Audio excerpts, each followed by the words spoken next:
That's the story in a nutshell for the most part.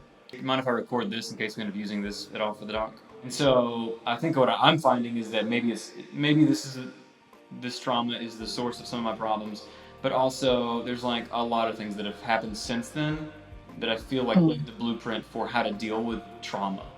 What's happened in your situation is that you've learned to shut off emotions so much that you're so good at it that you shut off all emotions, good and bad. Yeah, that totally connects, for sure. But what happens when you've had trauma younger, those emotions get stuck, that feeling gets stuck, so that intensity gets stuck because your body remembers. So what time on Saturday and where exactly are we meeting? You cry, do we need tissues? I definitely gonna. We should get get some super tissues. emotional right now. Let's just get some Get nervous some energy out. I feel so strong right now. At any time through the processing, if you're like, this is too much, raise your hand, let me know, whatever you need, we can take a break. Okay, so today's goal is to focus on this one event. Yes. Okay. My specialty is with working with individuals with trauma and PTSD symptoms, and I use a modality called EMDR, which stands for Eye Movement Desensitization and Reprocessing.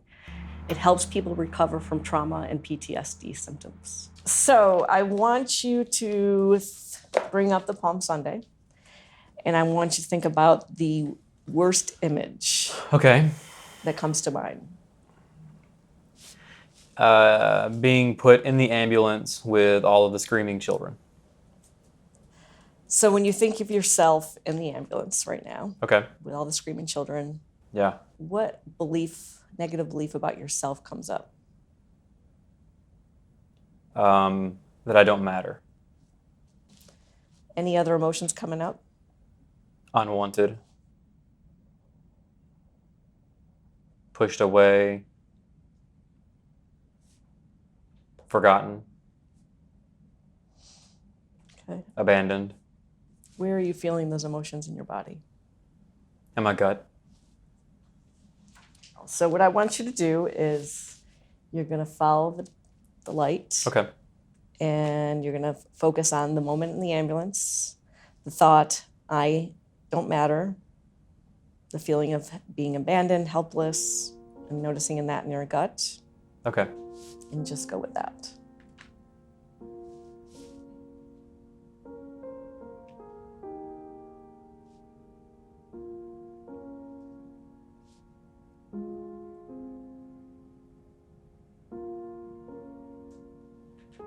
What do you notice?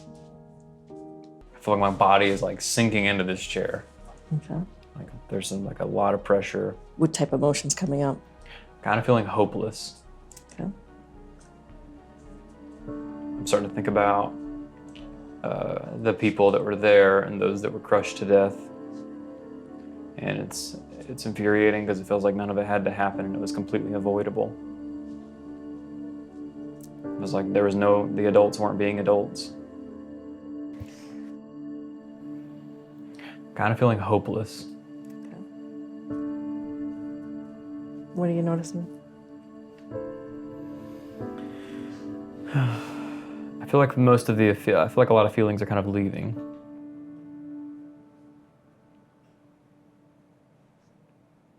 I feel like I'm shutting down a little bit. And I think that's because in my mind, like I'm visualizing, like I feel like in my mind, my memory is coming right up to the point where the collapse happened. Mm-hmm. And I keep like, I guess I want to focus like on what happened next. And I think my body is like trying to shut down because like a lot of my feelings are starting to really turn off. Okay.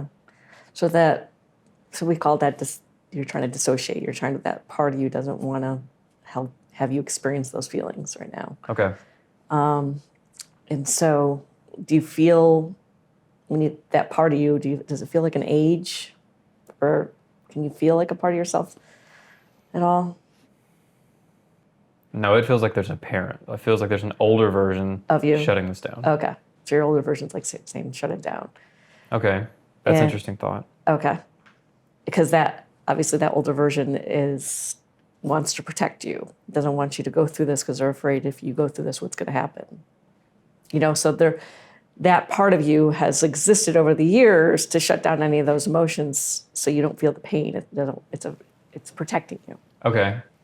So if you can just let that part of you know that this is a process that we're trying to help you get through the pain. It's like you have to get through the tunnel to the other side. And right now we're stuck in that tunnel.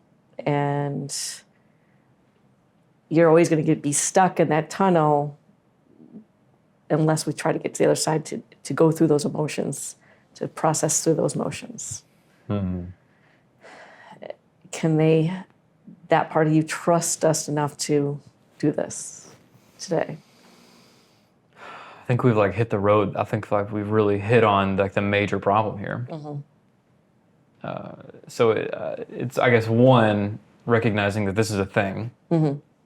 because this is new information that you're kind of presenting to me, Yeah. that we have a protector, Yeah, potentially, or I have a protector. you have a protector. And he's essentially the absent parent that I didn't have, that I created Mm-hmm. to protect me from this event. Yeah.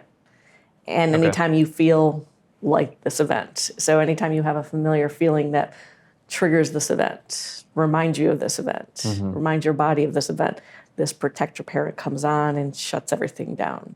So in any kids, you have going to have the good moments and bad moments. So they need to have, in order to have both, you got to allow them to experience both. And right now, I feel like you're not even allowing to experience the good moments because. Yeah, I mean, this is feeling emotional right now. So I think I'm definitely getting some feelings back now. I don't know what that means, but I am feeling a little bit emotional. Okay. And it feels like this is the exact purpose why I'm here. Mm-hmm. And so it's overwhelming. Okay. What are you noticing? It's just really sad. My head hurts, my neck hurts, my shoulder hurts. I feel they put me in the back of this ambulance. I'm grouped with these hurt kids. Like I'm grouped with all the children that are in bad shape. Mm-hmm. And some of them are screaming because none of us have our parents. And some of them are not moving. A lot of them are covered in blood. Mm-hmm. And then there's somebody in the middle row, and they're looking at me, and they're telling me, they ask me my name, and I don't know that I say anything, but she looks at me like there's something really wrong. And she says, "Hey, you can't fall asleep. You gotta stay awake. What's your favorite color?" When they closed the back hatch of this Suburban, I think it was then that I realized that we were leaving without my mom. We were leaving without my dad.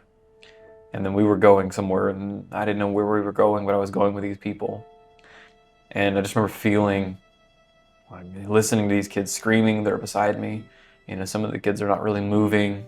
Everybody's bloody. And we're in the back of this Suburban, and there's not even, it's just on the floor, and we're just kind of rolling around back there. And we're moving really fast. And I'm just listening to her voice, and it's starting to trail off. And then I just got so tired. It's like that extreme tired where they're telling you can't fall asleep, but that's the only thing I could do. And I fell asleep. Okay.